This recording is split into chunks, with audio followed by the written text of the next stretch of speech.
New ইয়র্কের কুইন্সে বসবাসকারী দক্ষিণ এশীয় বংশোদ্ভূত মুসলিম রাজনীতিক জোহরান মামদানি ইতিহাস গড়েছেন। প্রেসিডেন্ট ডোনাল্ড ট্রাম্পের হুমকিকে উপেক্ষা করে তিনি নিউ ইয়র্ক সিটির মেয়র নির্বাচনে জয়ী হয়েছেন। So hear me, President Trump, when I say this.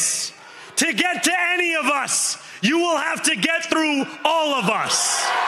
34 বছর বয়সী ডেমোক্রেটিক সোশ্যালিস্ট নেতা মামদানি সাবেক গভর্নর অ্যান্ড্রু কুয়ামো ও রিপাবলিকান প্রার্থী কার্টিস লিওয়াকে পরাজিত করে নিউ ইয়র্কের রাজনীতিতে একাধিক প্রথমের সূচনা করেছেন।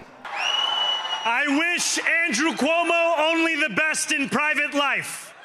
তিনি হতে যাচ্ছেন শহরটির প্রথম মুসলিম, প্রথম দক্ষিণ এশীয় বংশোদ্ভূত এবং আফ্রিকা জন্ম নেয়া প্রথম মেয়র। ভোটের দিন সকালে স্ত্রীকে সঙ্গে নিয়ে কুইন্সের এক স্কুল জিমনেসিয়ামে ভোট দেন মামদানি। পরে সাংবাদিকদের এক প্রশ্নের জবাবে তিনি বলেন, মিস্টার ট্রাম্প, টিভির ভলিউম বাড়িয়ে শুনুন।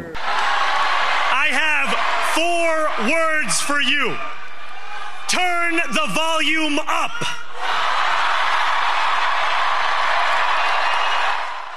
এদিকে ট্রাম্পের প্রিয় প্রার্থী হিসেবে প্রতিদ্বন্দ্বিতা করেন সাবেক গভর্নর অ্যান্ড্রু কুয়োমো। তবে শেষ পর্যন্ত রেকর্ড সংখ্যক ভোটারের অংশগ্রহণে জয়ের মালা পড়ে মামদানির গলায়। If Zohran Mamdani wins the election, Donald Trump will take over New York City. He will be President Trump and Mayor Trump.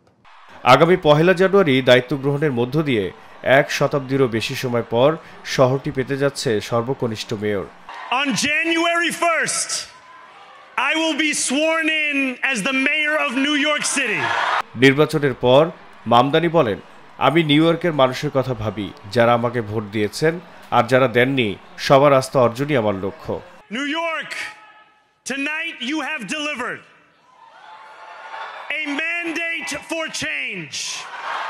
Desk report, নিরপেক্ষ। Mandate for a new kind of politics. নিরপেক্ষ, সত্য প্রকাশে আপোষহীন।